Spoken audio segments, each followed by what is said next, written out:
Hello, everyone. I'm Lou Marciani, the Director of the Innovation Institute for Fan Experience. Welcome to today's Town Hall, The Future of Policing in the Sports and Entertainment Industry. The mission of IIFX Institute is to serve as the leading and most trusted global authority on providing exceptional fan experience for sports and entertainment. Nothing is more important than safety and security in assuring an exceptional fan experience throughout their game day journey. Our distinguished panel members are on the front lines of every pressing security challenge in the sports and entertainment industry. As we look back, the events of 9/11 created a new safety and security dynamics in our industry. Since then, several milestones have occurred that have affected the role of policing. To mention a few, such as COVID pandemic resulting in workforce issues and society changes. We are currently experiencing public debates on the role of policing in the wake of George Floyd's tragic death in 2020, have brought policing front and center. Thus the reason for this important town hall. Those in the audience will have an opportunity to pose questions to the distinguished panels who will draw upon their expertise to help create and look at the security environment of today and the future. I want to thank the members of the expert panels and those of you attending today's town hall. I would like to introduce Gary Gardner, IIFX Distinguished Fellow, who will serve as today's moderator. So Gary, it's all yours. Thank you, Lou. We pulled together, as Lou said, a distinguished group of experts that cover a broad spectrum of sports and entertainment throughout the world.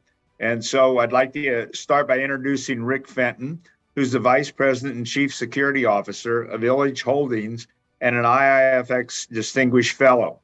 He's been with Ilitch Holdings since 2000, and he oversees and directs all corporate security, safety functions, venue security and safety, security systems, corporate loss prevention, and investigations, and the executive services across the Ilitch companies, which includes the Little Caesars Arena, Comerica Park, the Red Wings, Pistons, and the Tigers. Also with us is Jim Mercurio, also an IIFX Distinguished Fellow and former Executive Vice President and General Manager of Levi's Stadium, home to the San Francisco 49ers. Jim spent more than 30 years with the 49ers, overseeing all aspects of stadium and event operations. Also with us is Eileen Williams, a senior safety officer for the Tottenham Hotspur Stadium and Football Club in London. She is also an IIFX Distinguished Fellow, and for more than 20 years, Eileen has worked in the event industry and specializes in safety, security, and service delivery at major sporting events and music festivals. Lieutenant Amy Horwitz is a 20-year veteran of the San Francisco Police Department. She's worked a variety of assignments during her career, including district station patrol, plainclothes investigations, municipal transit unit, and counterterrorism. Lieutenant Horwitz currently works in the Homeland Security Unit and has responsibilities as the officer in charge of the SFPD Marine Unit and the officer in charge of police services for Chase Center, home of the Golden State Warriors. Joe Monroe, the Chief of Police for the University of Kentucky. Joe began his tenure as Chief of Police in 2009 and oversees 191 employees and an $11 million annual budget. He oversees the operations of the police, security for the UK healthcare facilities, campus security technology, and several other units. So welcome to my panelists. We'll start off with the first question, Amy. Most law enforcement contacts that officers run into at these events are certainly of a lesser degree or nature, but all too often they escalate into something that can tarnish the brand or bring a negative light on the organization. And almost all law enforcement will say that they're not there to enforce policy. But all too frequently, when staff are enforcing policy, that elevates into a situation that requires the law enforcement officers to assist in these situations. So how do you see that, particularly in an age when we have less law enforcement available to work these events? And how do you address that out in San Francisco? Sure. Well, thank you for having me. I think that this is a wonderful organization, and I really support the work that you do. So it's an interesting question and a long question. So, there's a few different components that you gave us. So first of all, yes, policing is different than it was. We are, going through a period of reform for the better. And there are fewer police. There are certainly fewer police in San Francisco. But sort of the way that we work this to our advantage and to everybody's, safety advantage is really forming a partnership with, in my example, it's going to be the Chase Center and Chase Center security and Chase Center staff. So really everyone in that arena is responsible security, from the vendors to the security people, the ushers, and certainly us.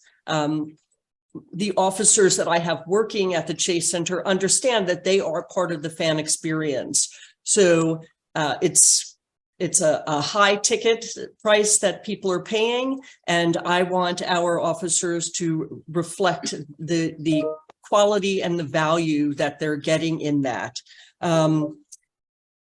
We don't want to enforce stadium or arena policy, but we are certainly there to support it when things aren't going as planned. So if you have somebody who's not going with the program, that is when, it's our turn to help that situation, go the way everybody wants it to go. And, really at the core of this is the partnership with the arena and everybody understanding that, our visibility and our working together eliminates a lot of problems that we have. Very good. Yes. And Jim, how can venue security and law enforcement better interface in an incident? And should law enforcement have post orders for events? Hey, Gary, good morning, good afternoon, I guess, wherever you are. Well, first of all, let me back up and talk with Amy for a second to suggest I'm a little bit biased. It's okay, but your officers are some of the best in the business. And for over 30 years, I've had the experience of dealing with that. But so you really shouldn't have any worry there, given the fact and the track record that I think the San Francisco Police Department has. With respect to incidents, Gary, and how they handle them and how they should interface, I think first it needs the collaboration and the communication with each other literally far prior to any incident. And what I mean by that is it's important for operators, venue operators, police, fire, security, all of those folks to, in a sense, break bread prior to even working an event, in my opinion. And what I mean by that is it's important that they know each other for the very fact that upon coming on an incident, it's not a business card kind of exchange. You already have a trust factor. You have an understanding of what's expected in the venue. You have an understanding of who you're working with, whether it's an officer, a sergeant, or a lieutenant that's coming to the incident. So I would really pressure folks that are on the call and people that are in the business to do everything you can to better engage with law enforcement the days and weeks and months and years prior to even opening up your venue for the year or any event that you might have. In terms of whether or not somebody should have, or police officers should have post orders, I absolutely believe in that. I believe there should be certain assignments to those officers, but they can't be so restrictive to the fact that they can't go respond to other areas within the incident, within the stadium, for example, or the parking lot, or wherever you have them assigned. But it's equally as important to be able to understand what is expected of the law enforcement personnel, as it is what I believe to be in a step-up approach of guest services and security supervisors and alike, to have certain responsibilities over enforcing policy. In many cases, police officers are going to suggest, hey, we're here really to kind of keep the peace and protect against bigger things like terrorism attacks and things of that nature, right? At the same time, they have to be a face not only for their organization, but ours, And so there are going to be times where you're going to be asked to approach somebody that's, breaking policy with the no smoking ordinance or some other issue that if they see it, they should, act on it, not just defer that to somebody else. So that partnership and that collaboration needs to happen, but there does need to be a separation of church and state, so to speak. I agree. Eileen or Rick, do you have any comments regarding that? I'll jump in, Eileen. I think Jim touched on something that's really critically important is, yes, we do have post orders, but you can't start the relationship a half an hour before the event starts. So our seasons begin with a lot of planning. We'll meet with the police department, for example, from a hockey and basketball perspective in early September. I think Amy would agree that we do use some post orders for those police officers around the basketball court, an entirely different setup than obviously a hockey game where the court is exposed to the folks, but in a hockey game, you've got boards of glass separating the crowd from the actual playing surface. I think it's also different in terms of what we're asking police officers to do now. So we got a lot of things that are coming into play, and I think you would agree with this, Jim, from a league's perspective.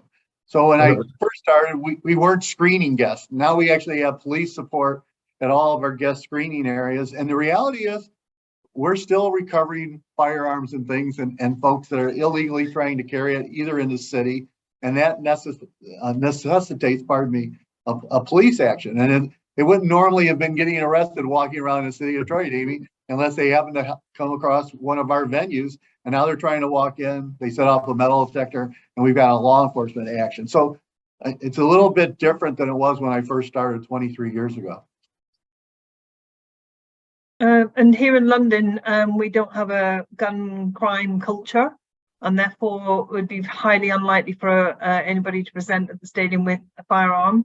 However, roles, we've just reinforced the roles, the relationship, the dedicated roles and responsibilities. We also, from a football perspective, will have our planning meetings for the season in June once our fixtures are out. And we have dedicated, I insist on having the same police commanders come and work with us so we can build that relationship year on year and that we have that trust. Here we also have a very standard delivery of training for stewards, ushers and security operatives, which allows us to have a national programme of stewarding that again fits into the role and responsibility. Therefore, with good training, good risk assessments, it very rarely would we have police officers inside a stadium in the UK, but they will help us. I mean, for example, we've got an event this evening, they will help and assist on the ingress and potentially looking at any disorder that is associated with soccer here. But I think we're okay tonight. So, but roles, responsibilities, good training, good risk assessments, and looking at where best to put the mitigation. So it may be law enforcement, it may be stewarding, just depending on the audience profile, etc. And on that point, Eileen, could you briefly explain a little bit about the stewards? Because we don't generally have that position here in the United States. Okay. So a steward is a paid member of staff that works for us looking at customer service, safety, security and service.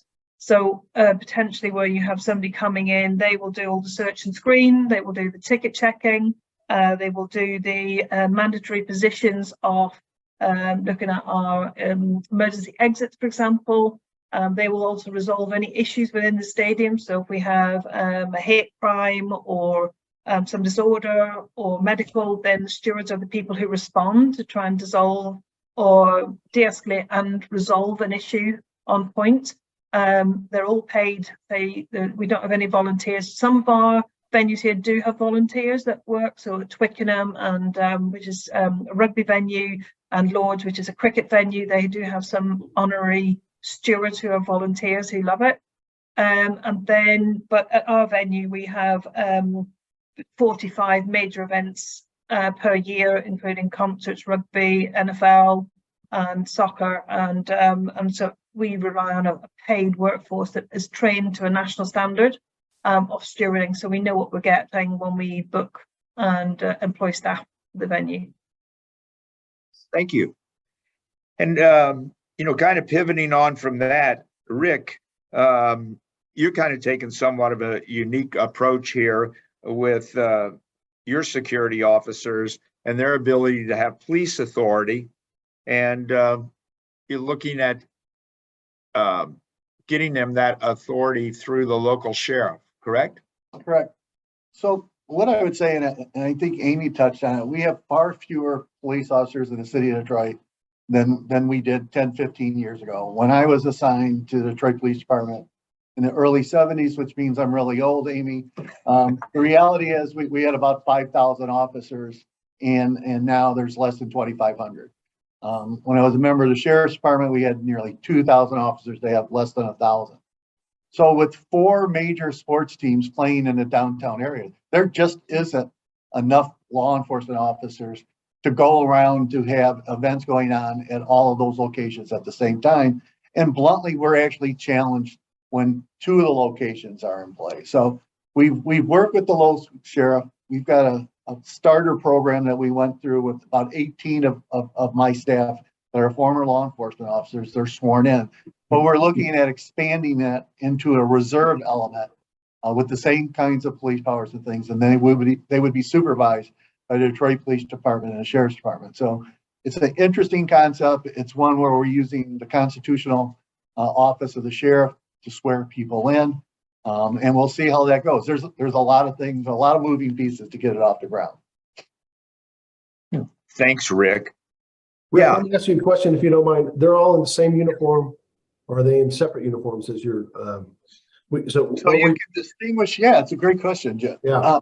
Distinguish a sheriff reserve from a sheriff, a formal sheriff deputy, between a light colored pants and a dark shirt for the regular deputies, and an all dark brown uniform for the reserves. And what's interesting is, as you know, Jim, we have a couple amphitheaters, and those are in 2 other counties. And the local PDs do not provide services there. The sheriff's departments do. And we use a combination of reserve officers and sheriff deputies for those venues as well. So we're sort of taking that concept and then bringing it downtown to see if we can get it off the ground here. Yeah, the only difference is in Santa Clara, when we opened up Levi Stadium, for that same reason, Santa Clara PD was a small agency. And so we were able to create what's called the double badge program, of which San Francisco and certainly San Francisco Sheriff actually participates. The only difference is that they are deputized and wore Santa Clara uniform. So you had no difference in terms of the appearance, which, gave us the comfort level that, everybody there has the same authority and there was no differential. And then the other piece was, is this uniform coming into our building, one of ours, or is there a couple different uniforms, and somebody wearing a different uniform could pose a little bit different of a threat to those that might not check. But it was very successful for us for all the years that we did it down in Santa Clara, and they're continuing to do that today. So I wish you the continued success there. Yeah, it's interesting with the different uniforms, Jim. It's really a great point. Yeah, you might want to think about that.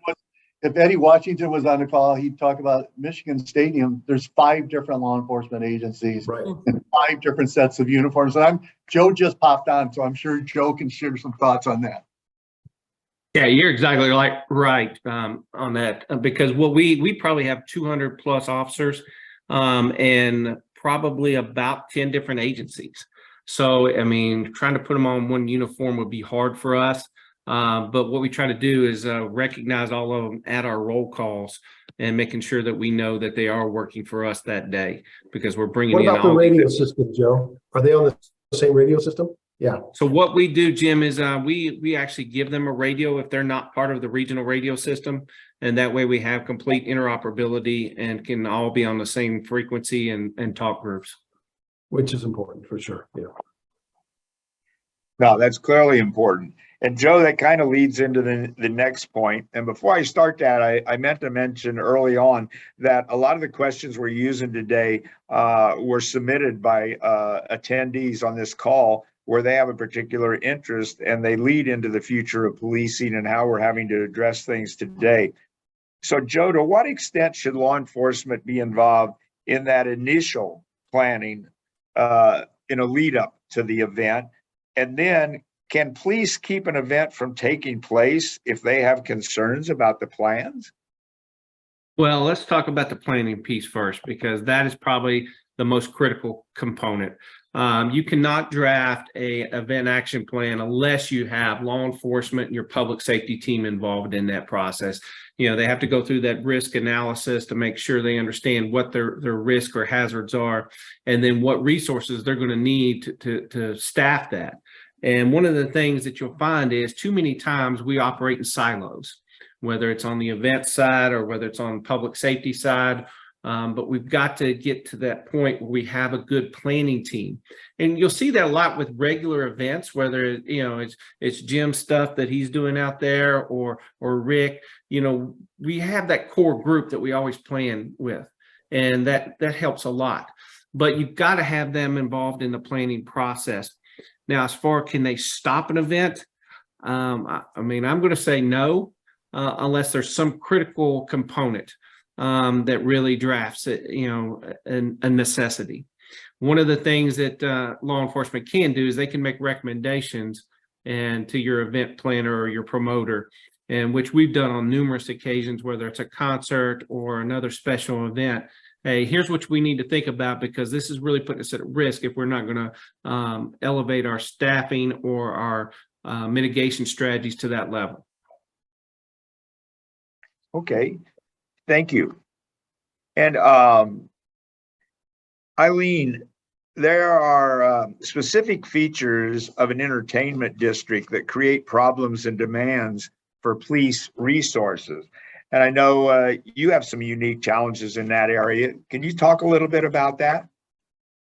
Yeah, so being we're predominantly a football stadium, a soccer stadium, but our stadium is actually located right in the center of a residential area. So we have literally 20 feet and we're hitting houses around our venue. And to that, looking at working with business as usual.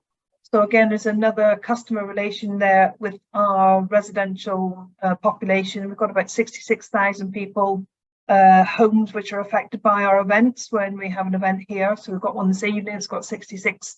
We'll have 66,000 people coming, but effectively they're walking past another 66,000 people who are located in the area, affected by transport, affected by people using the facilities, the shops, etc. And notwithstanding, then there's a piece where we want to look at looking after our neighbours around antisocial behaviour. Depending on whether we win or we don't win this evening, there might be some noise going on the way home. And certainly with the venue itself, billed as a 365 entertainment venue, the audience profiles that come here again challenge us. So we've had boxing matches, which again gives a huge amount of antisocial behaviour post-event. And so going back to the planning with the police, here in the UK, every event is planned by the safety teams, so people like myself, and we own the venue, we own the event. And by risk assessment, then we would work with the police here to say, do we need police officers in the stadium? Do we need them externally? Do we need them at that post-match phase of the event? So it's very much a working relationship with them. In terms of the complex nature of a residential area with a complete public transport venue, again, we have a transport police system here as well, so we work very much with those. The challenge in London is we have 25 venues. If we go forward to the 3rd of June, for example, we have the FA Cup final for soccer. We have Beyonce on, that's already up to 150,000 people going within 6-mile radius of the event of London. The London Stadium is hosting another 60,000 event with another music event concert. So then we start to look at policing and their ability to supply into all of those major events. In a couple of weeks' time, we have the coronation of the King. Again, there's a whole football and sports program on over the weekend. So they have to really work with us to look at the risk assessment to ensure that they've got the resources to do that. So yeah, it is complex, and we do compete for resources with another 25 venues in a busy capital. And you kind of have a lot of that here in Detroit, Rick, where you have 3 sports venues within about 3 blocks of each other, as well as other entertainment, theaters, opera, and casinos in the neighborhood. Yes. So if Gary was being brutally honest, we're literally sitting in the conference room at the Fox building. And the Fox building actually holds a theater with about 5,000 people. I'm looking out the conference room window. We're watching the load-in, getting ready for our Tiger baseball game tonight and closing down roads. We can look across the back of the stadium and see Ford Field. And we're hoping we get a couple of really great draft choices tonight, Jimmy. And then over my left shoulder is actually the hockey arena and basketball arena. So the reality is we're the only U.S. city with all 4 professional sports teams literally within 3 blocks of one another. So it's a major cluster of activity between concerts, sporting events, and other entertainment events that we host at the Fox Theater and the theater next door to us. And in fact, we just went through a major exercise up here yesterday where there was actually events ongoing simulated in all 3 of those venues, and it went very well. But I think that's an important aspect, going back to what Jim and Amy said about, coordination and training and exercising so that everybody knows their roles on game day. Gary, I think one thing that to touch on, as well as what Eileen brought up, was the fact that we got to look at our neighborhoods, your surrounding neighborhood and businesses, because they are part of that planning process. And many times we forget about that, whether it's neighborhood associations or your businesses, your bars, like Rick has up there. I mean, all those different type of things need to be included in that process. Yeah, and again, I mean, I'm looking out a window and I've got 2 schools in front of me. On the other side, I've got a church. So we have a Sunday event. We've got to have the development, the relationship with the church and their timings for worship, etc. So it's really important when you've got a demanding venue that's pushing out. That neighborhood is so important to us because they'll make or break you. And from our perspective, they have a committee. They work with our local authority who can insist that can affect the number of events we might have here, because if there's an adverse effect to them which is unpleasant, they don't want to have events here because it's affecting their way of life and their living. Yes. Now, and I think that highlights the point where we're talking about the future and the lack of resources. It's more important to collaborate with each other, get buy-in from the community. Amy, what are the biggest vulnerabilities or security threats to sporting venues that you think are present today in society? There's many that we could look at. I mean, if you want to take it from the broader sense of, terrorist targets, and these are what we would call soft targets because they can't get up and run away. You have a large amount of people in a small area.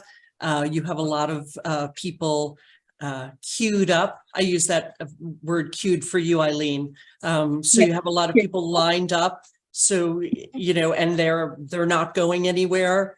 So if you take it from the homeland security sense and, you're incorporating terrorists and counterterrorism into the way you're thinking, stadiums are a prime target. If you're talking about basic fan safety or issues that come up, and caring for our fans, then I think that we need to address the issue of alcohol use and how that is affecting the people that are coming into our neighborhoods and into our arenas. So we definitely have different challenges, that run the gamut from something as simple as, alcohol use to terrorist acts. And, then when your people are walking out into the neighborhoods, what are they then, faced with? What is your crime rate around your arenas? What is happening to their vehicles? What about the public transit thing? So that's a very broad question that you asked. And it just means that, we really have to pay attention to everything. A specific thing for here in the UK at the moment is protesting groups. Just Stop Oil, the snooker world championships, they got into the arena and they threw orange paint all over the snooker tables to disrupt. We've had them here at the stadium where they've tried to latch themselves onto our goals with cable ties and disrupt. And so that protesting groups, particularly those that are around environmental issues and animal rights. We had a horse meet a couple of weeks ago at the Grand National, and again, 160 protesters tried to get in because of animal rights. So there are very emotive things that people are not necessarily sinister, but certainly cause you issues or give you safeguarding issues around even their own protection of the protesters, because people are very fed up with bit of dissent in the ranks over here in terms of strikes and so forth as well. But that protesting group is something that we're permanently tracking. And I think we're confronting that here too, Eileen, in a lot of different fronts because of social issues, political issues, and those things can almost be spontaneous today. Anybody else want to comment on that? I will jump in because we are a city that is known for our First Amendment freedoms. One of the mandates of our department is, our first priority is to protect First Amendment rights. So at our NBA playoffs last year, we were confronted with this issue. We had, various groups outside of the arena protesting. They made it inside, only 2 people, and it was a very temporary thing that, it was addressed immediately and it caused no disturbance. And I think that's because we had some intel on the front end, knowing that this was a possibility. So I think, you have to sort of mind the chatter on your social networks, and there are companies that will do that, or we have people that will do it. There's government agencies that will do it, but that really helps you understand what is coming your way. Gary, there's a perfect collaboration there between the police department and the Chase Center and all of the agencies involved in that operation. Having that commitment early on is going to help you upon that incident, which is a perfect example of it. Yeah, I think Amy hit on the importance of intelligence gathering. We actually have a formal MOU with our fusion centers, with the Detroit Police Department. We had a known protest that we were able to identify through social media when we were opening the arena, where we had a number of groups wanted to come down and protest Kid Rock. And the reality is through intelligence gathering, social media monitoring. To your point, Amy, we knew about it in advance. We could plan with our law enforcement stakeholders of how we wanted to handle that. And then we actually went out and spoke with the groups ahead of time. They were able to do what they wanted to do because we want to respect those First Amendment rights. And we were able to do 6 sold out Kid Rock shows. So it was a win-win for everyone. Well, you also had at the Fox, you had President Trump appear at a station there, right? Yes, that was a lot of fun, Gary. Yes. Okay, and kind of pivoting into some of the future aspects, if you will. And I'm just going to throw this out to everybody. What's kind of on your horizon when you look out? Where do you see the sports and entertainment industry going, say in the next 5 years? And then I'm going to follow that up with what changes do you see coming in that 5 to 10 year period that is specifically related to security at our events? So first, what do you all kind of see coming in the next 5 years that may really change some of the dynamics of our events? Gary, I think one of the things that we're going to see more and more of is more technology playing into this role, whether it's mobile credentialing, mobile parking, mobile ticketing, all these different things, facial recognition. There's a lot of places now they're using facial recognition for the ticket. So I think a lot of that is coming, and we're right on the edge of it. And I think it's about ready to explode into our industry. Yeah, it's true. I mean, one of the things coming out of COVID was the lack of paper tickets anymore. I mean, there's almost no events that have paper tickets these days. Well, and you're seeing a lot of evolution on how we do guest screening.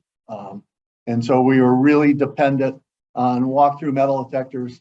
I don't want to talk about any particular name brand, but when you start looking at what Evolve is trying to do, Patriot trying to do, Chea opening, these are all new evolutions in how you can detect firearms and other weapons. It's certainly making it a faster process. I hope it's actually making it a more reliable process. I'm not so sure. I think the story's out on that, but those things are going to continue. And then to Joe's point, I think facial ticketing and all those kinds of things, we're there right now, Joe, and we're expanding on that all the time. Once again, it's a guest experience kind of a thing, but it's actually helping. It's getting people into the venues faster and more seamlessly. Yeah, listen, I kind of see it a couple different ways. One, recognition versus authentication, which is, I think, is the term that a little bit people are trying to move towards, especially for our friends out here in San Francisco.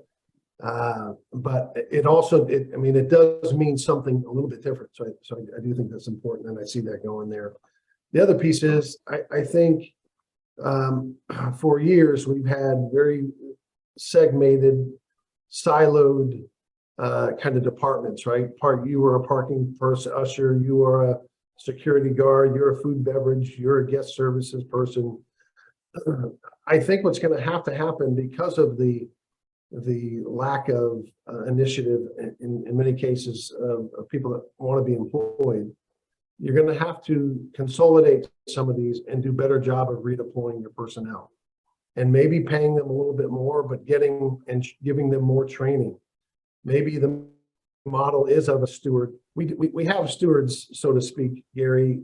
We just call them ushers, or we call them ticket takers, or we call them all these different things, right? So I think a more cross-pollinated, kind of well-rounded, developed employee who might work in the parking lot for a few hours, but then at the gate for a few hours, and then as a usher for a few hours, and then back in the parking lot for a few hours, to give them a full 8-hour day, but trained in more than just one or two items or disciplines is where I see venues and venue operators looking to lean towards, to be one of two things: more effective and efficient with their employees and the costs associated with them, but also the level of service and a better level of training that perhaps you can provide.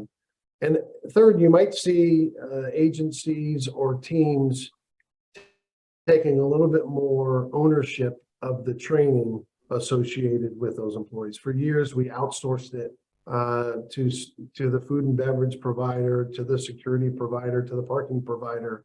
And then you put in a few of the team or the venue's ideologies and the pillars of excellence that we want included in that training.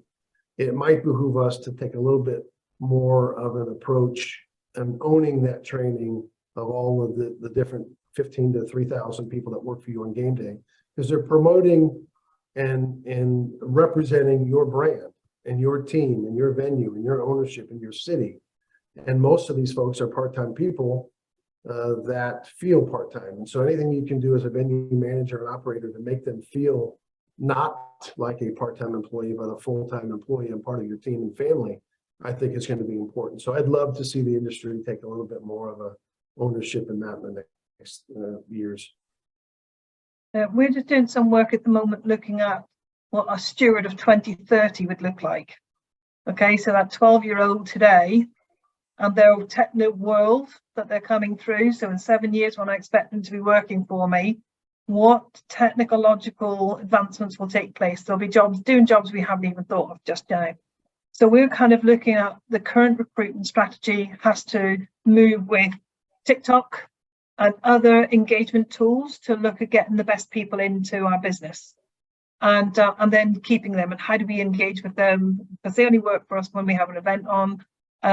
But yeah, so we're just doing some work around what is the trigger for young people coming into potentially the industry, looking at resume writing with them so that they can use the skill set they've got within this particular piece of work of security operatives, safety operatives, etc., and where they can use that in other industries so that they can have a good resume that says, well, I know about health and safety, I know how to de-escalate conflict, and I can take my qualification and use it in other industries. So I can use it in the retail, I can use it at university if I want to. So we're looking at how we do that.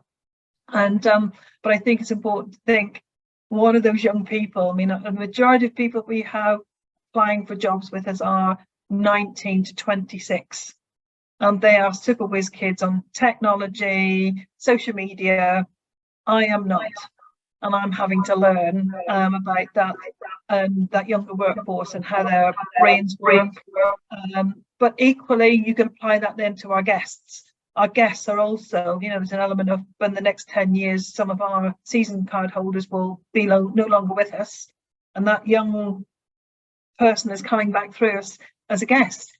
So in terms of policing and understanding how we look at the psychology of what's coming through, of how they think, how they view the world, we want stuff instantly because of the feeding of social media.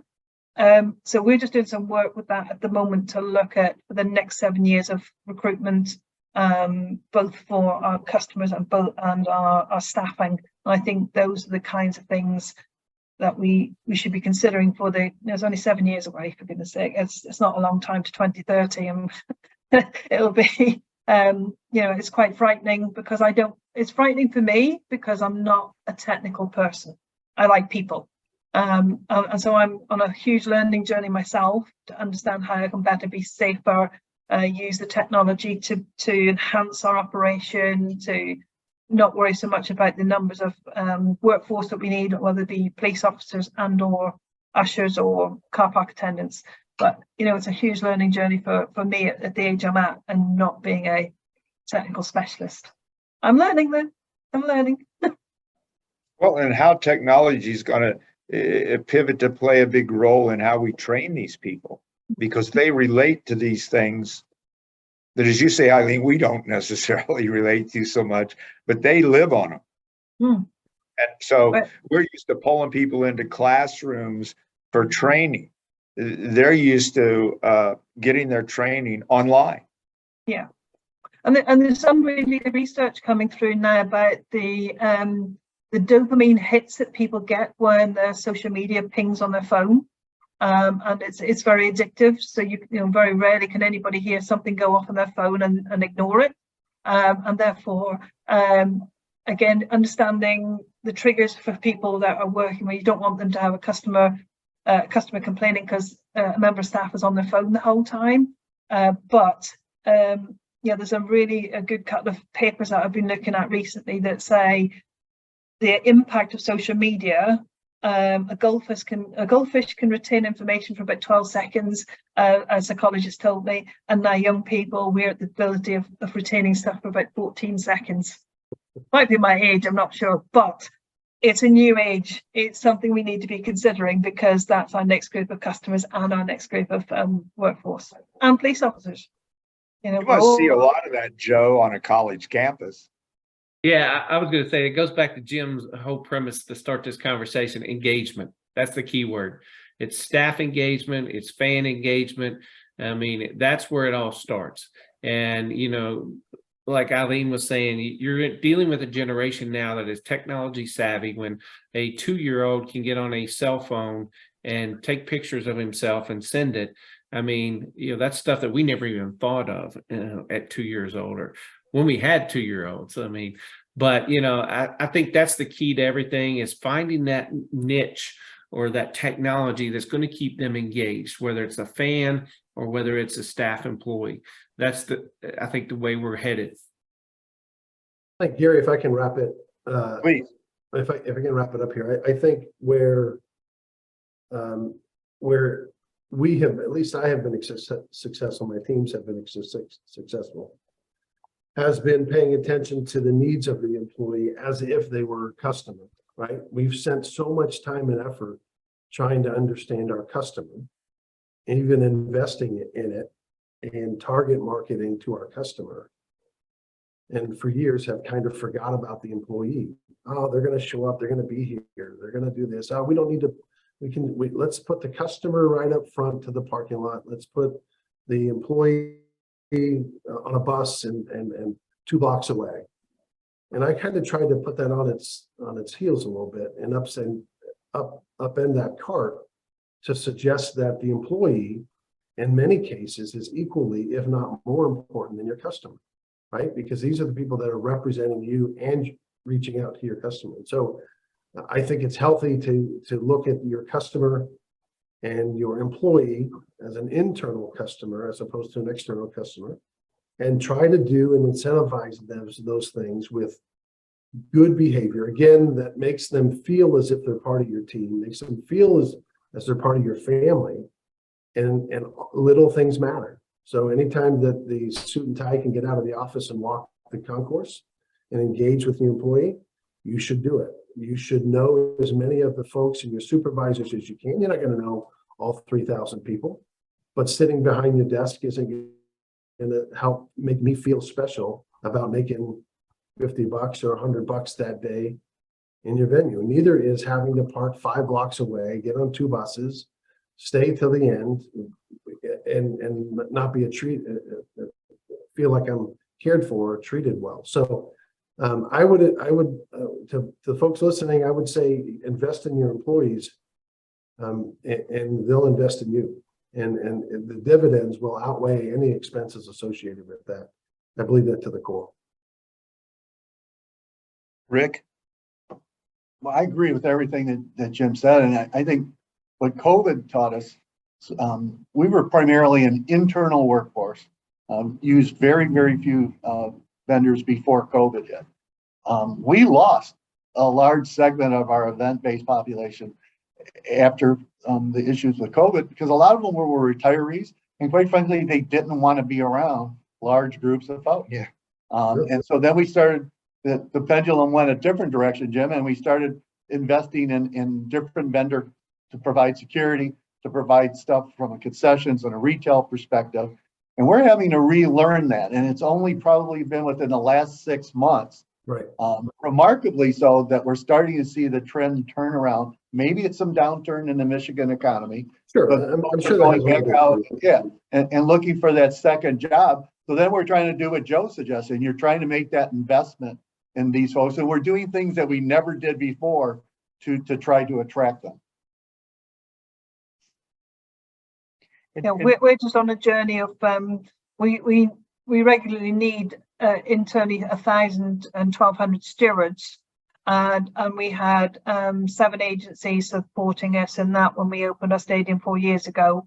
And this time last year we had about 150 internal stewards. Now we have 690 internal stewards, and very much again along the line of Jim is saying, we look after them. Everybody has a hot meal on arrival. They're all in the same uniform. We communicate with them regularly. We give them feedback on, you kick somebody out, but we've managed to process them through the court system or whatever. And it's really finding that niche that makes you the employer of choice. Why do they want to come and work for us and they don't want to work for an agency? If an agency, they could have work in all 4 venues, all 5 venues, but they seem to want to come and work with us because we're humans. We treat them properly. We like to get to know their names and working my way through that. Like Jim, never walk past a concourse without saying hello to the stewards. But this is a change in most of the direction for the UK, because the majority of our associates in other venues are going from internal to agency. So we're kind of reversing that trend at the moment. Yep, we've had a question come in from our attendees out there. Could we address the issues surrounding court or field intrusions? And there seems to be more and more of this happening today. And some of it, I think, driven by social media, because they get these hits, if they're out there doing these things. Amy, you want to lead off? Do you see more of that out there that you're addressing? Knock on wood, we have been fairly lucky with that at the Chase Center. However, again, it's the intelligence that is gathered prior to the game has been fairly significant in helping us, sort of stave that off or be cognizant of it. There are definitely policies in place on how that will be handled. We meet before every event and we talk about, what will happen in the event of, court intrusion, stage intrusion, back of house intrusions, things like that. So we're ready for it. And maybe that makes us less of a viable, let's say, target for people who are thinking of doing it. But I am definitely aware that it's happening. And I think probably the best way to handle that is just to be ready for it, just to anticipate that it will happen. Gary, as you know, this is one of my pet peeves. And Don, it's good to hear from Donald. I haven't seen him for years, but I think it is a huge issue that needs to be mitigated, not only at the PD level, but at the district attorney's level. And so what I'm suggesting is that leagues and police departments and the DA get together to understand the importance of this, the safety importance of it for our athletes, but for even those that are enticed to jump on the court or the field. That's one of the issues that's got me to thinking about policing in a different way, because the police officers who are doing the job and sending people to jail or to the DA to prosecute with much greater things than trespassing on a court are not even being prosecuted. So the police officers doing their job, then it gets sent to the DA, and what do you think the police officers feel like when the DA says, I don't have time for that because I got more important cases to file?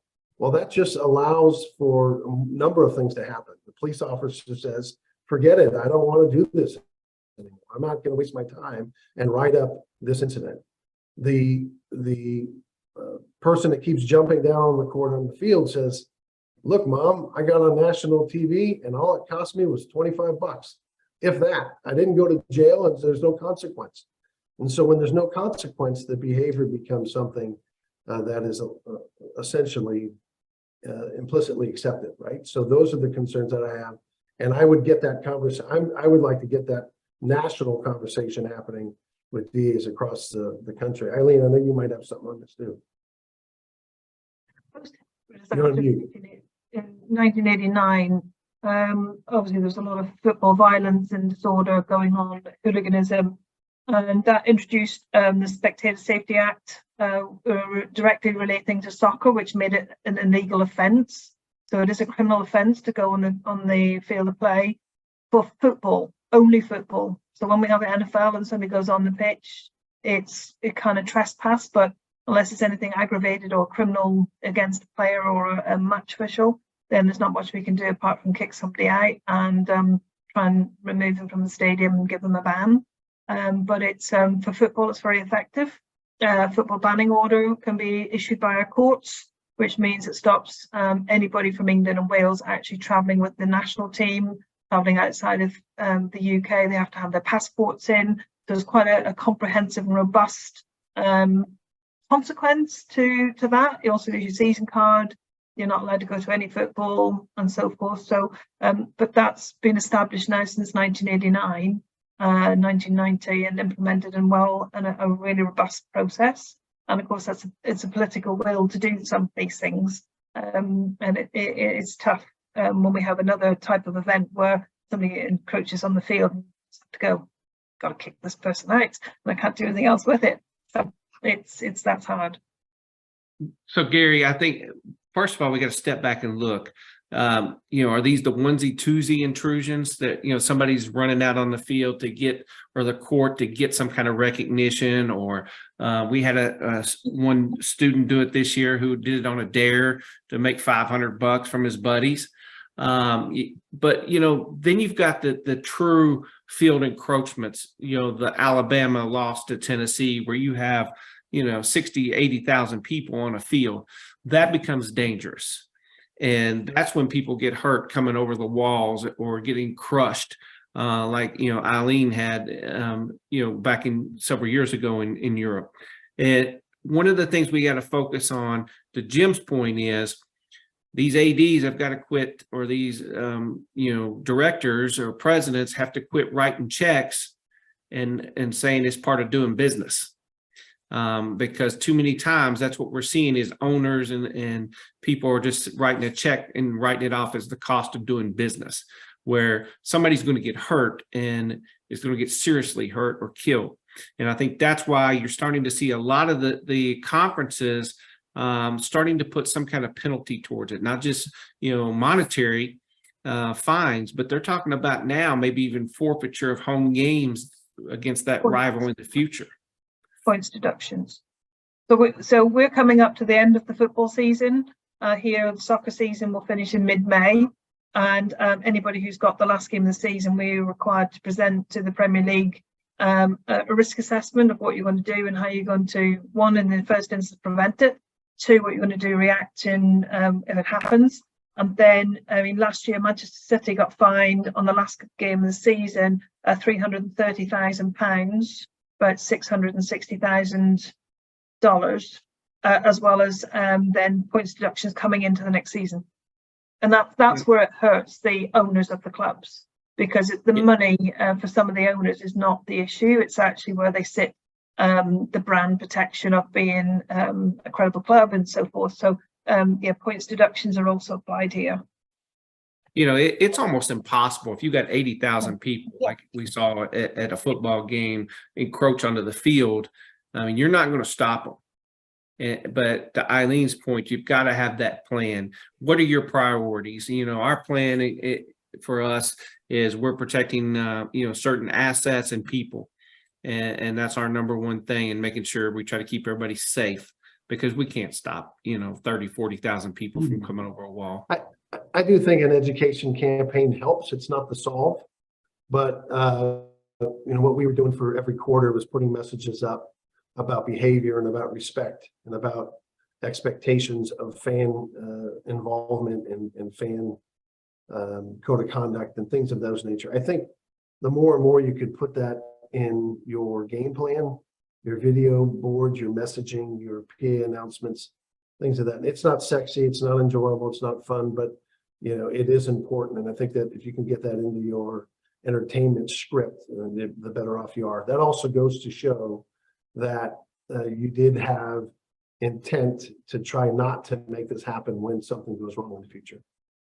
But Jim, I think Joe touched on this by talking about schools writing checks. We have to do a much better job, and Amy touched on this. A lot of this stuff is alcohol related, and we have to do a much, much better job of monitoring alcohol sales, monitoring that guest, and then really trying to address the situation before we have a situation. We've been really, really good with court security. I know, Amy, you folks do a great job at Chase. You got a wonderful reputation. We've been very lucky in Detroit, but I think a lot of that is because of the police training and the consistency of the officers that are assigned to the court. But you see some of the things at University of Michigan Stadium, and I'm a season ticket holder. To Joe's point, you got 100,000 people running out onto the football stadium. It's nothing but somebody getting hurt. Yep. Somebody's going to get hurt going over that wall. Listen, this has been a really lively discussion. We're coming on to the end of our hour here. Does anybody have any final thoughts very quickly that they would like to present, kind of wrap this up? I think the doctor does. Well, Dr. Lou, we've had quite a discussion here. I mean, we could probably go on for 2 hours with all the topics, but we can see that we have challenges going forward. But I think the solution to those challenges is that we keep talking, we keep discussing, and sharing successful practices among ourselves. So, Lou, back to you, sir. And I want to thank the panelists. Well, Gary, first of all, thank you for the great insight that the experts brought to the country here, and the panelists. Thank you again for giving us that knowledge and really gave us some ideas for the future, and set the stage for the difference that we've had in policing and what we can do to enhance those capabilities down the road. So thank you so much. Thank you, the attendees too, for coming, and it's been a wonderful hour. Thank you one more time. All right. And I just want to remind everybody, and it came up so much today at this town hall about this integration of us as security directors and safety directors to work closely with the guest services people, the premium people, the food and beverage, the hospitality, parking. This is a conference that's new in America here, where we can bring everybody together under one roof and discuss all these issues as we have today. But always remembering that safety and security is the base of a good experience for the fan. So, folks, thank you so much, and have a rest of a great day.